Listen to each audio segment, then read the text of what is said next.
Very good afternoon to you and many thanks for joining us on Citizen at 1. I am Kirigo Ngarwa. President Uhuru Kenyatta is at this hour chairing a special cabinet meeting on the Westgate Mall terror attack that has plunged the country into mourning. The President and his Deputy William Ruto will later lead a National Security Advisory Council meeting as the process of recovering bodies from the Westgate Mall rubble continues. Francis Gashuri will be giving us that report in a few minutes. But let's head on to Westgate Shopping Mall, where Michael Jenga is on standby. A very good afternoon to you, Mike. Maybe you can start by telling us what's going on. Well, good afternoon to you too, Kerigo. Indeed, as you clearly said, we are coming to you live from the Westgate Mall. We are right at the Lower Kabete and Poponi Junction. Kerigo, it has been quite a very, very busy morning today as the Kenya Defence Forces were busy making sure that everything is going well at the Westgate Mall. Now, Kerigo, at about 11:30, going to 12, there was a blast that was heard, and immediately after, we saw the Kenya Defence Forces parking and leaving. As you can see, some of the pictures are on air right now. The Kenya Defence Forces Special Forces team, immediately after the blast, 10 minutes later or so, they parked everything and they put everything into their lorries and their big cars, and they started moving. Maybe Kerigo, we could show the viewers some of the pictures as they play.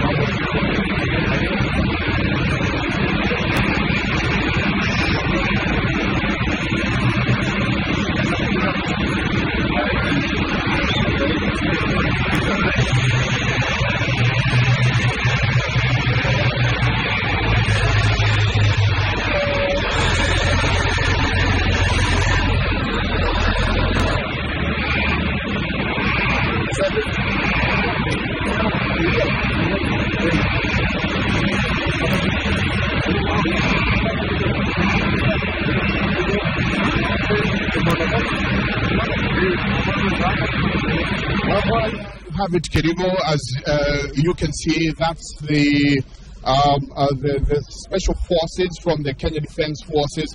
As they parked, you can see their tankers leaving once they were all ready. And immediately after they left, Kerigo, the Inspector General also left. But we're told that right now, the mall has been taken over by the Kenya Police Special Team, Special Unit. Perhaps we're talking about the REC company and other special units from the Kenya Police. They are the ones who are manning the area right now. They are the ones who have taken control of the Westgate Mall. Now, this comes, Kerigo, even as forensic agents came in. By the time the Defence Forces were leaving the area, the forensic officers had already been put in place. Now, according to sources, they're telling us that credible sources, and actually earlier on we spoke to Manoa Esipisu, State House spokesman, who told us that already the forensic agents from Israel, from Kenya, from FBI, and from the United Kingdom, they are already on site just to verify what has been going on in that area. And this is what Manoa Esipisu had to say earlier on. Forensics this morning will does include the FBI because of obviously the suspicion that there were Westerners involved. We have local agents, we have Israeli agents, and of course there are British agents.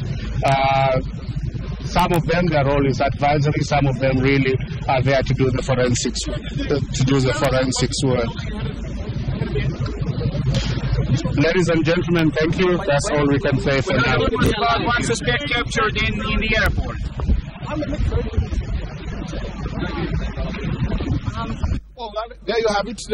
That's the State House spokesman saying that, indeed confirming that all the forensic experts are already on ground. We're talking about Israeli forensic experts. We're talking about FBI, Kenyan forensic experts, and also the experts from Britain who will be going through the rubble to make sure that we get to know if there are more people and the terrorists, who they are. It has been said that there was a woman. The question is she there? And if she's there, is she the person that everybody has been suspecting it is? That is the work of the forensic agents who are on ground right now. Now, Kirigo, there are also other people who are coming on around here. Those are people who have heard that they can come and pick their cars. We spoke with several people coming in, bringing in their driver's license, others coming in with their logbooks, others coming in just to say that, drivers being sent by various companies coming to pick up their cars that they left in the area. We spoke with some of them, and this is what they had to say. Mambo inaendelea hapo, I don't know the names. Pengine kwa sisi tumetumia kidogo za kuteleza kuchukua gari yangu. Nilikuwa nimepaka hapo tena msipaki. So ameniambia itachukua long yangu. Wale watu wamepaki UK na wanafaa kuchukua from research today. UK peke yake na yangu connect to UK, which is tenants parking, sinijua. So yangu will take long. So tutangoja labda walihitaji nini mlipokuja? Logbook, ID, that's it. Kwa maana logbook na ID. Sijawacha ndio hizi hapo. Kwambia kuja tutatu. Siwezi kuja tutatu kwa vile yangu iko hapo UK parking. Yangu iko tenants parking. Waja niambia. Wanaambia mpaka tuone nini mkiwa hapo ndio si tuende. Watu wa press. Ndio si tuende tukachukua magari. Sawa. Asanteni. Well, that you have it, Kirigo.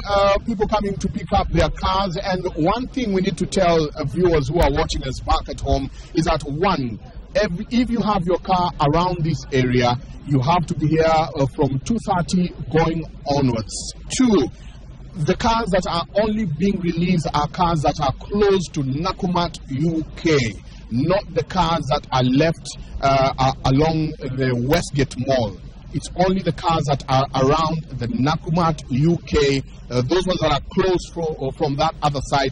Those are the only cars that are going to be released to their owners. Reason being, forensic agents are still on ground, and they're going to be carrying out forensic activities both at the parking and inside, as we are told. So only cars that are parked near the Nakumatt, UK will be released to their owners. So if you know that your car is there, all you have to do is make sure that you come with your driver's license, make sure that you come with your logbook if you have it, and just evidence to show that that indeed is your car. Remember, it's from 2:30 going onwards is when the police officers will be going through and verifying some of the people who are coming to pick up their cars. But Kirigo, maybe I take you back to our earlier footage where we saw the Kenya Defence Forces leaving the area. As I told you earlier on, first of all, at about 11:30, there was a blast, one huge blast, and a few minutes later, the special forces came out,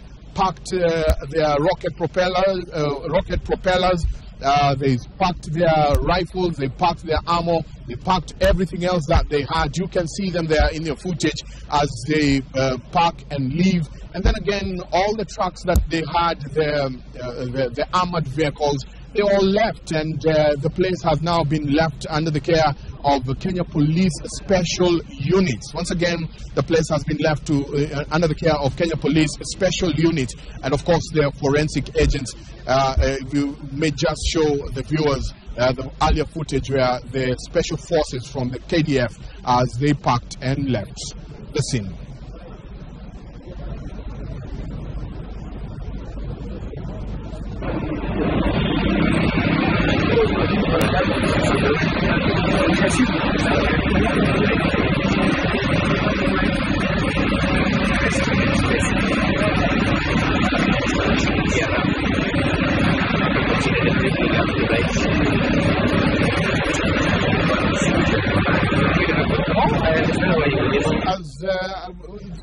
Can confirm that this place it's a beehive of activity.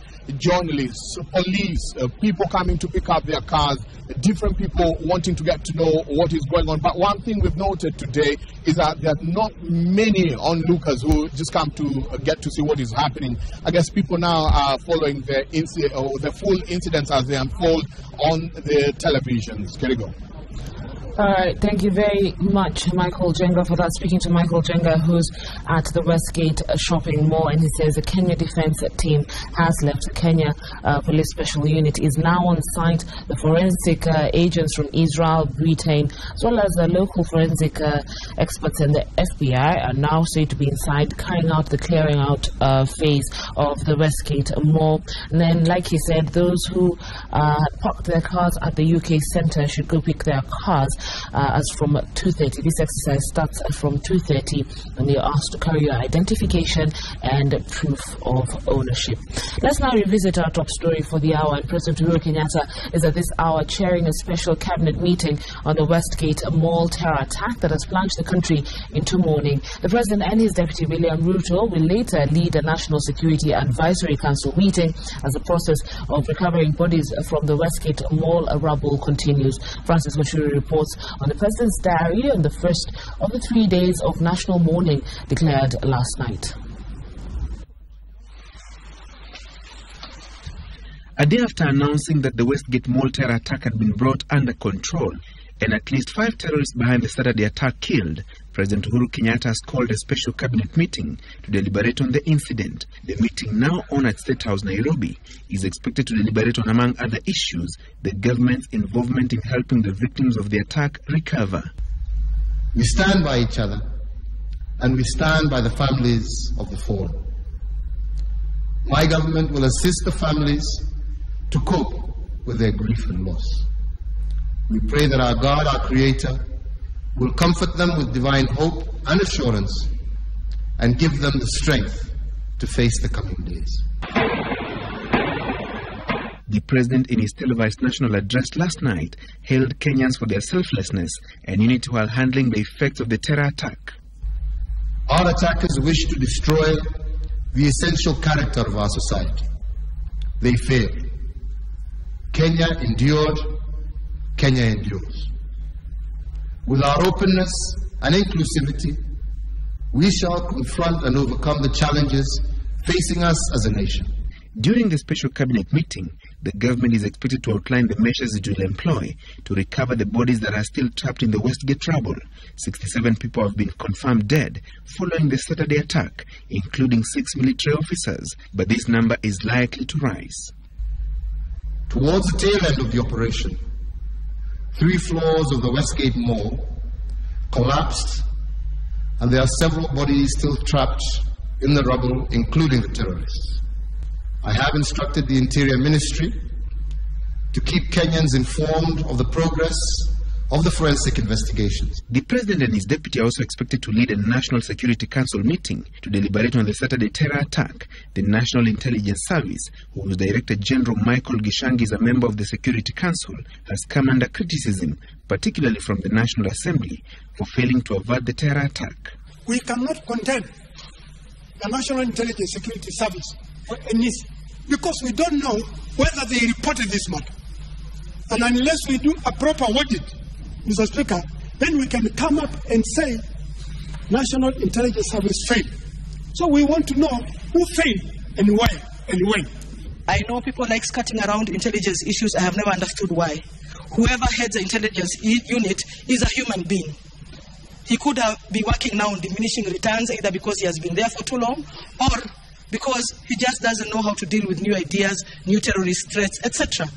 So we must be practical enough to say, is it about time we need a new intelligence unit, intelligence service? President Kenyatta last night announced a 3-day national mourning period that kicked off today in honor of the terror attack victims. Francis Gashuri, Citizen at 1. Now, the country has been in the dark as to what exactly transpired inside the Westgate Mall after it was invaded by gun-wielding terrorists on a Saturday. There's current information coming from the top echelons of government, and the pictures circulating in the media have done little to reconstruct the ongoing terror attack in the minds of many. But Kenyans now have a chance to have a sneak preview of what happened that fateful day, thanks to the courage of a freelance journalist who risked it all just so that the Westgate attack does not fade away in memory. Sylvia Chebet has that story.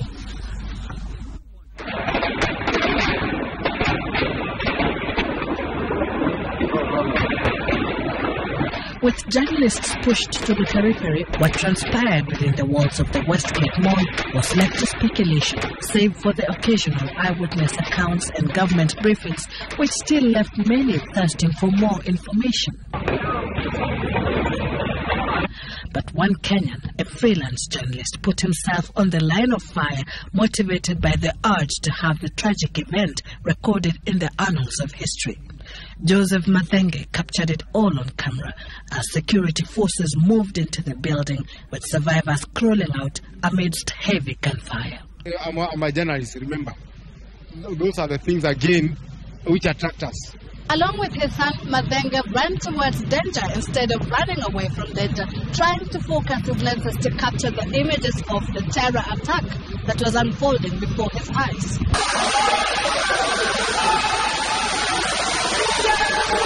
And this is what his camera lens captured, with his still camera fitted with a video option. Madam, he recorded the amazing rescue of a mortified mother sprawled helplessly with her children on the ground.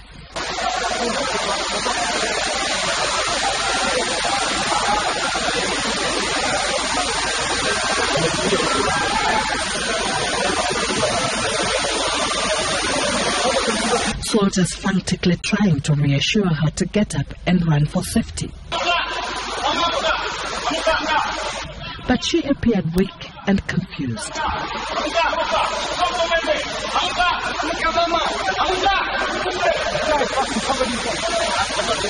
Eventually, though, Mathenge's camera recorded the incredible rescue of the woman and her children.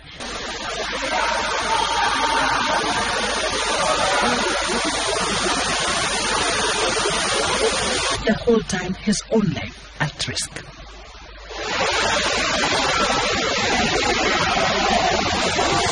Of course, when there are gunshots, one of the things you need to know, when it's a gunshot, you don't just stand somewhere nearby. You take a cover, and if it's a wall, you actually take a cover there. That's what we were doing. We could hear those gunshots, but we were taking cover, hiding using the walls. And he recorded many more survivors come to safety from an angle no other photojournalist had the chance to film from.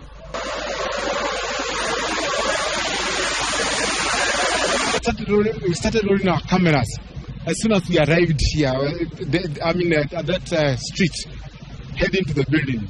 When we entered, okay, this time we did not enter on our own. That time we were with the police. We went up to the top of there's a parking up there. We have never been into that parking before, where we found dead bodies, so many dead bodies, and some of them, some people are alive. They were lying all over there. The situation was bad. I can tell you for sure it was bad. Because the first thing we met was a dead body. There was a dead body somewhere, and we found somebody. Either somebody was actually running, and at the same time a motorist was also speeding off. He ran over a person, a certain person. Did you see the gunman? No, we didn't. We never saw the gunman. Yeah. We couldn't see the person shooting because that time police were there. So even those who were shooting were also hiding. It was a hide and seek game. Yeah. But how and why did Mathenge end up here? Tulikuwa mimi na kijana wangu hapa hivi, tulikuwa tunaenda kwenye sherehe fulani upande wa Kabete. Wakati tulipopokea simu kutoka kwa rafiki mmoja ambaye alikuwa amekwama hapa Westgate, na alituarifu kwamba pale kulikuwa na terrorist ambao walikuwa heavy armed, na kulingana na yeye walikuwa ni watu ambao walikuwa na vifaa vizito kweli, na walikuwa na watu wote ambao walipata kwa njia ambao waliwapata pale hivi. Kwa hivyo akatuarifu tuje na pia tuwe uangalifu na tuite polisi. Sasa tukachukua jukumu la kwanza, tukaacha kuona kule tulikuwa tukielekea, kule tulikuwa tukienda, tukaamua kuja hapa Westgate. Their entry into the building took what, according to Mathenge, felt like a lifetime. We did not just walk straight. Eventually we entered, we found, but then the police whom we came with, because they were in front of us, we now accessed the building together. Yeah. At first, Mathenge says he thought it was a normal robbery, but he ended up staying on until 6 p.m., the time when his friend informed him that she had been rescued. When there was a ceasefire, that's when they came out. Yeah. And we were with our police also then. And then everybody had arrived, the GSU, Kenya Army, everybody was there. The tale-over photojournalist who risked it all to give everyone a chance to have a sneak preview of an event that would have only been preserved in the eyewitness accounts, but which would have faded away with time. Now the country begins 3 days of mourning. The tough questions must be asked. How did Westgate happen? Could it have been prevented? Security sources are confirming that a 35-year-old man, Abdul Razak Sheikh Ahmed, was arrested on Monday at Jomo Kenyatta International Airport, is one of the suspects linked to the Westgate terrorist attack. The arrest now brings to 12 the number of people arrested in connection with the attack on Saturday. This comes in the wake of shocking information that the suspects could have been in the country for more than a year and had a shop at the Westgate Mall. Michael Jenga with that story. Detectives from the anti-terror unit are piecing together evidence as they continue to interrogate 12 suspects in their custody. Shocking details are now emerging that the terrorists could have been in the country for more than a year, probably planning the fine details of terror attack at the Westgate Mall. According to credible security sources, some of the terrorists had already gained access into the country late last year, while the rest came in between January and June this year. For instance, one of the suspected terrorists who was nabbed yesterday as he tried to leave the country aboard a Turkish airline, 35-year-old Abdul Razak Sheikh Ahmed, came into the country on the 10th of June as a tourist from the UK. Upon arrival, all the suspects rented exclusive apartments in Westlands, a walking distance from their target. Just 6 months ago, they rented a shop in the building, masquerading as dealers in mobile phone handsets and accessories, and it's from here that their plans to unleash terror began. Among the items confiscated by police from the suspects is a floor plan of the mall, which is not readily available to tenants, begging the question, from whom and how did they acquire it? It is believed that the attackers had mastered the mall, hence the smooth takeover of the building, and they knew exactly when to strike a busy Saturday morning when the mall was teeming with shoppers and fun lovers. Yes, absolutely. I think if you saw the way it was carried out, it was professional, it was very well coordinated. Coincidentally, Samantha Lithwaite, a British terrorist also known as the White Widow, had written revealing details on one of her blogs just days to the attack, and I quote, "Fear can make you do many things, and how there will be many more challenges in the months ahead," said the self-declared jihadist. But even as many of the terrorists are said to have gained access into the country over a year ago, the questions many are asking is, had our security intelligence lowered their guard? According to Foreign Affairs Cabinet Secretary Amina Mohammed, the terrorist group comprised people of different nationalities, Kenyans included. From the information that we have, 2 or 3 Americans, and I think so far I've heard of 1 Brit. The Americans, from the information we have, are young men, about between maybe 18 and 19. Intelligence reports had suggested that a British woman and 2 or 3 American citizens may have been involved in the attack. We cannot confirm the details at present, but forensic experts are working to ascertain the nationalities of the terrorists. The 15 or so heavily armed terrorists are said to have gained access through the main entrance, where some opened fire, gunning down private security guards at the main car park, while others opened fire on the shoppers before commandeering hostages to one side of the mall.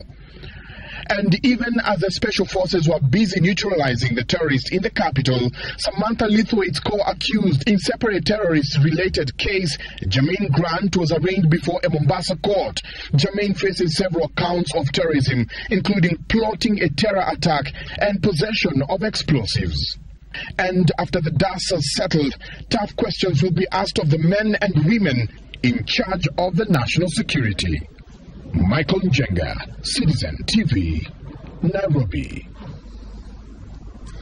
The Westgate disaster has brought to the fore once again the unrivaled Kenyan spirit in the face of any calamity. From blood donations to monetary contributions, Kenyans volunteered to assist victims of the terror attack as they worked closely with the security force, waiting patiently for this to end. Willis Raburu with that story.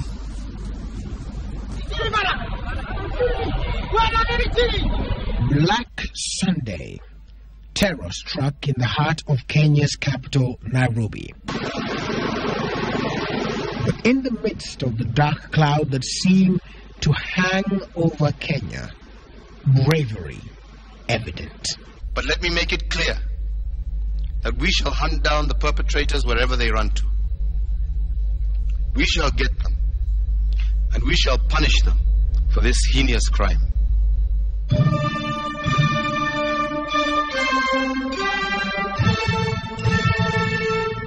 A country's prayer, a reality that the only way to defy the odds was to stand as one. Also urge that if they wish, they can now surrender, because we have no intention whatsoever of going backwards. Our gallant forces are in control. Our resolve to defend our country has never been higher. And we want to say that we will take the war to the criminals' doorsteps. And it started almost immediately. Kenyans turned out in their numbers in the most noble of actions to save a life, to show that regardless of race, color, or tribe, all were the same. Giving life to what others were clinging to. Leaders, men, women, all came out. The reasons beyond our control, we would like to continue this for the next 3 days because of the overwhelming numbers. So we have announced to them some can go away, come back tomorrow, come back Wednesday, come back Thursday, up to Friday. Meanwhile, the social media space came alive with calls for unity and sobriety on the Twitter hashtag #WeAreOne. It explained it all. Kenyans rallying together on social media behind our gallant forces in support as they tried to weed out the terrorists. It was also through the social media that Kenyans would reach not just deep into their hearts, but also into their pockets. Through mobile telephone company Safaricom's M-Pesa paybill number 848484, funds were raised by 6 p.m. Tuesday, 3 days after the attack. Kenyans had raised 62 million shillings. And the leaders too proved that they could be banked on. Together they put aside their political divisions and came together in one resounding voice. Let's come together as a people. And that's the reason why today you can see that we are standing here together as leaders and approaching this matter in a bipartisan way. Like the cowardly perpetrators now cornered in the building, we will punish the masterminds swiftly and indeed very painfully. And these events were televised to the country live. For countless hours, journalists pitched tent at the Westgate site, risking life and limb, fed by well-wishers to gain strength, most of them juggling between being Kenyan and being a journalist in selfless duty. It is a very good thing because it brought Kenyans together. I think the recognition that it's Kenyans versus the terrorists was a big thing. As a result, we saw how we were able to rally each other. Because this one is right in my backyard, this is at home. Now, the fact that you've got a lot of nationalities that have been affected here is another blast again. We've got several nationalities that have been affected. Okay, But what most took away was the fact that the Kenyan spirit remained strong. Ni jambo ambalo linahusu taifa, kwa hivyo kila mwanahabari hana budi ile kutumikia taifa lake. Ni mwito na ukiitwa unaitika. Only in such a time when the true Kenyan spirit comes out, and Kenyans have come out in such an amazing way. I've seen foreign journalists saying they can't believe what they're seeing here. They can't believe the spirit that they're seeing here. The solidarity amongst Kenyans has been extraordinary. We've seen the Twitter feeds, we've seen the Facebook comments. It really is inspiring to see Kenyans pull together like this. Meanwhile, on different radio stations, the anthem's words came to life in between shows. Several stations reminded Kenyans that they were one country united in one accord, unshakable. We end as we began, with a little prayer. So till tomorrow.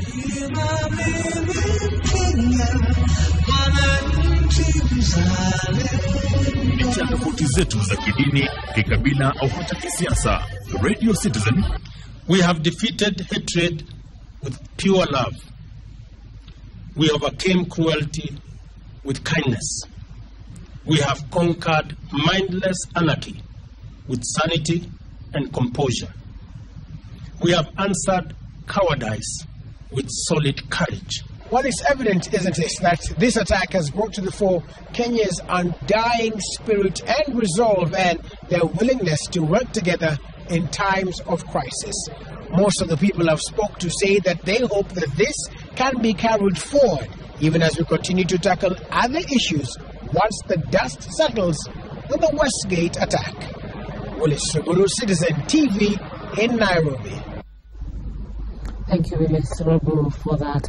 Let's move on. And Attorney General Professor Githu Muigai has now filed an application to the trial chamber hearing the case against Deputy President William Ruto and journalist Joshua Arap Sang, seeking permission to give the government's views in relation to Kenya's Parliament resolutions on Kenya's withdrawal from the Rome Statute. The Attorney General says he will, on behalf of the government, respond by explaining the impact of the planned move initiated by Parliament. Both the National Assembly and Senate passed a motion seeking to have Kenya withdraw from the statute that established the International Criminal Court. This matter was discussed by parties to the case last Wednesday following an application made by the prosecution for the chamber to discuss the impact of the resolutions in the safety of witnesses and victims in the case. The prosecution argued that it was concerned about the chilling effect of the resolutions on witnesses and not the legal effect. The defense and Deputy President William Ruto sought to defend the government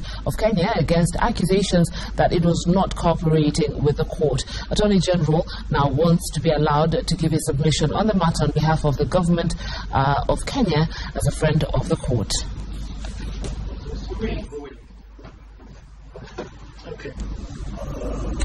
Three children were this morning killed in Nyakoe, Kisii County, after their father set the home ablaze. This following a land dispute with his father. The man, however, died after villagers beat him. Now, witnesses say that the man had returned home from work in Nairobi only to find that his parcel of land had been sold. This prompted the suspect to lock up his children in the house and set it on fire. The mother was reportedly away. The suspect is said to have died while being rushed to hospital.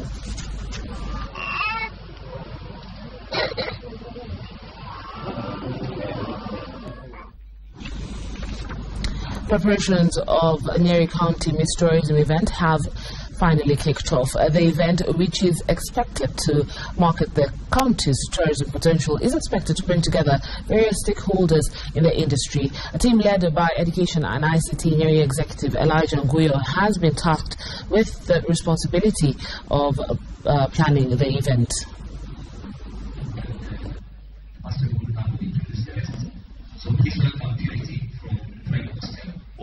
Miss Tourism Nyeri County is just a starting point of the many activities that we have lined up to promote tourism in Nyeri County. We have other activities that are coming. We have incorporated tourism in a major way in the County Integrated Development Plan. And we are going for the public-private partnership so that the public, the private sector may also come and partner with the county government. Women members of parliament from across the country have initiated a project which is aimed at promoting the use of solar lamps, especially among poor families. The MPs, led by Nyeri County Women Representative Priscilla Nyokafi, started distributing free solar lamps to some families which cannot afford electricity. Nyokafi asked local residents to fully adopt usage of solar lamps as they are economical and environment friendly as opposed to paraffin. On paraffin and kerosene. We want to move all of them to solar. You only need to buy a panel like this, costing 12,950 with 4 lights, and can power a radio and can charge the phone. And the families would thereafter never have to use paraffin. Further afield, Syria and Iran topped the agenda of the opening debate at the 68th session of the United Nations General Assembly in New York. All sides are hoping for some kind of diplomatic breakthrough in the conflict facing the two countries. On the sidelines of the meeting, United Nations Special Rapporteur Maina Kiai was caught sharing a light moment with President Barack Obama. Have a look. In the United Nations General Assembly, the war in Syria and tensions over the Iranian nuclear program have taken priority over other issues. They not only dominate the numerous meetings between heads of states and foreign ministers on the sidelines of the UN gathering, but are also the focus of speeches before the Assembly. United States President Barack Obama has made it clear that for both of these conflicts, diplomacy should have priority over military response. The United States of America is prepared to use all elements of our power, including... Addressing the Assembly Tuesday, President Obama pledged to focus his foreign policy efforts on the Middle East, stepping up efforts to reach an agreement on Iran's nuclear program and leading an international push to support the creation of a Palestinian state as a solution to the Arab-Israeli conflict. In the past, those talks had been led by a succession of State Department diplomats, and critics had complained that there was no one in the administration who was in charge of U.S.-Iran policy. On the sidelines of the 60th session of the Assembly, President Obama was caught on a live microphone on Monday, telling a United Nations Special Rapporteur, Maina Kiai, that he hasn't smoked in 6 years because he's scared of his wife.